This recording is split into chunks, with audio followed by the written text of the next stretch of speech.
It can be said that the point in Dungeons and Dragons is for the players to go out in the world and do things, make plans, take actions, and through those actions, create a story. But for those stories to feel like they're meaningful, something has to push back against the players. What do you want to do this week? Well, last week we found out where the rebellion is based, so we want to try to join up with them and stop the Empire's doomsday device. Cool, you find the rebellion easy enough and they're happy to have you. It turns out that the Death Star is undefended and you blow it up and you're hailed as a hero. What do you want to do now? Wait, that can't be it. Those obstacles and the path that you chart between them or through them, that is the adventure. First, we gotta get this ring to Bree and Gandalf. Whoops, Nazgul. We gotta escape those, but now we're in Bree, and where's Gandalf? Who's this guy in the shadows? Can we trust him?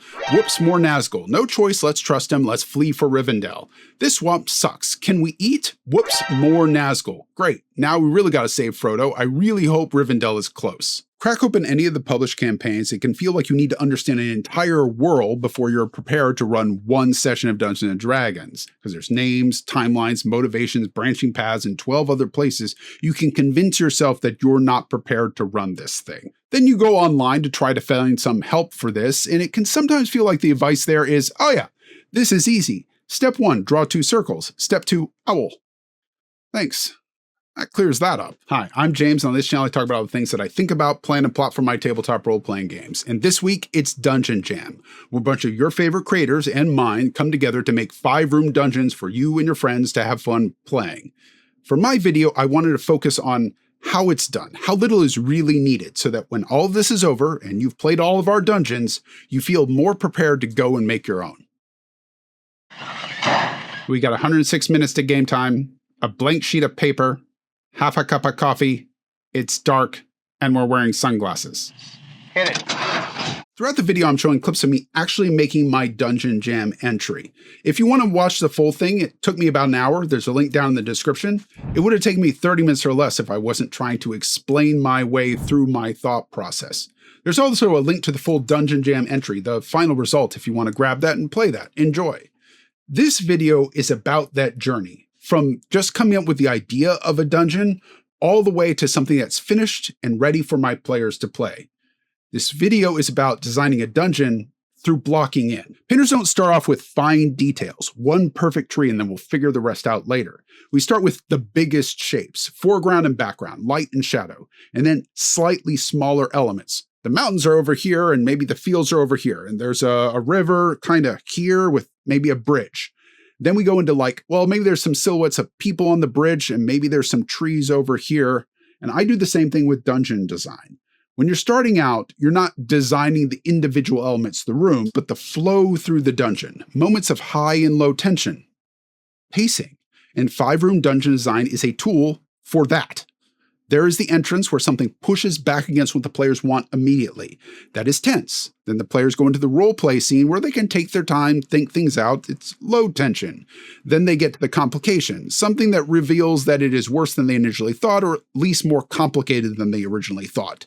And then there is the climax, the fight against the boss, where things are at their most tense and most risky. And then once they're done, they resolve it and they get their treasure. That is the dungeon flow. Not detailed, not balanced, just structured. But what actually goes into that structure? First, I need a direction. What kind of adventure is this? The moment I start thinking about that, the moment prep has begun. I asked a friend to give me a level and a monster so I could build it live without any preconceived prep in my head. They said level 5, harpies. So immediately I'm thinking harpies, birds equal trees, dungeon, deco tree. Great. I got a concept. From there, I start leafing through the monster manual, grabbing any monster that I can find that's about the right level that is kind of vaguely birdish. This is where most people go wrong because they try to make that one perfect room at a time. And when game time runs around, they haven't prepped anything else. So the players will inevitably try to find a way around your perfect room. Not because they're malicious, just that's the way the stars will always align. Worst case scenario, you would try to redirect them back into your perfect room. And now they're fighting not just the dungeon, but your attempts to railroad them. Better a rough idea of everything than one perfect room and nothing else. Because the play experience isn't just the one room.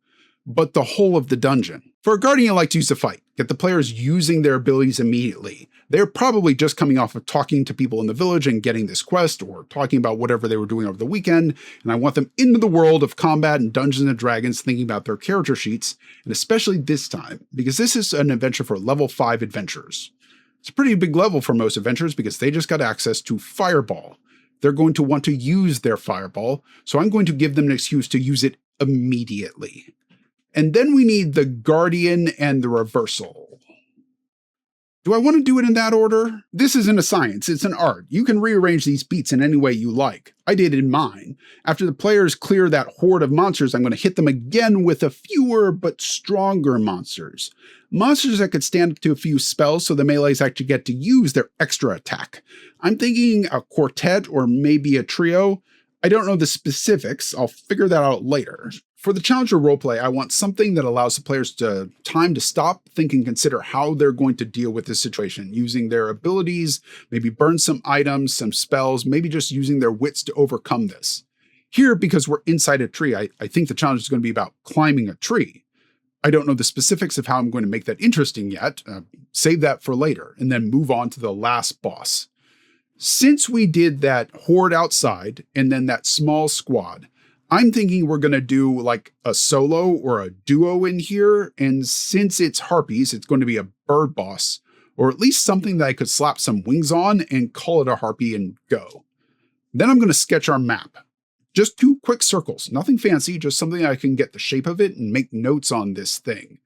One for encounter 2 and one for encounter 4. And then I'm going to connect them with the tube that they're going to climb for encounter 3. Then we go back to the start and we refine each one of these encounters. Now we're going to tighten each room up, assigning the monsters from the list that we created earlier and thinking about roles and tactics, adjusting the room sizes, adding elevation hazards to get the players to change how they approach the fight instead of just standing there statically trading blows. And because we have a sketch of the whole of the dungeon, we have an idea of where we came from and where we're going to. And it helps us maintain a consistent kind of tone throughout the dungeon because the same level of thought has gone into every bit of it. Nothing is perfect yet, but it works. And now we can make it better. Now we can start swapping things around, reflavoring them, customizing our monsters, and adding things to kind of flesh out the story.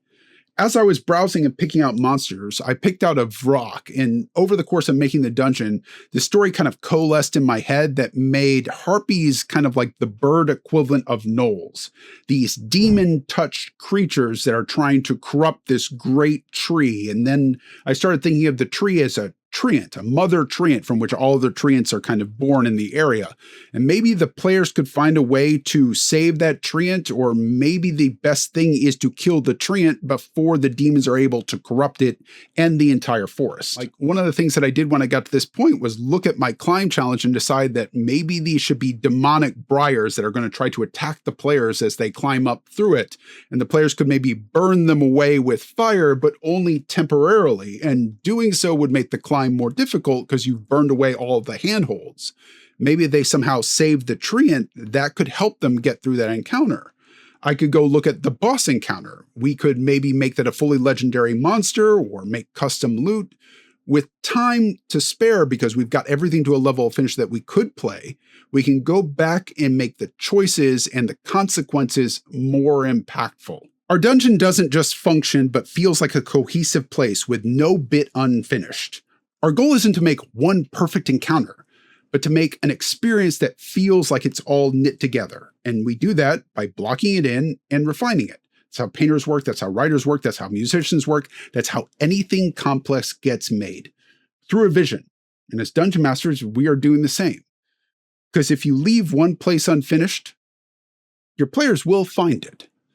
I hope you enjoy the rest of Dungeon Jam. There's a playlist for the rest of the videos up here, and down here is a video where I go deeper into pacing. Until next time, Dungeon Masters, remember you're a player too. Try to have some fun.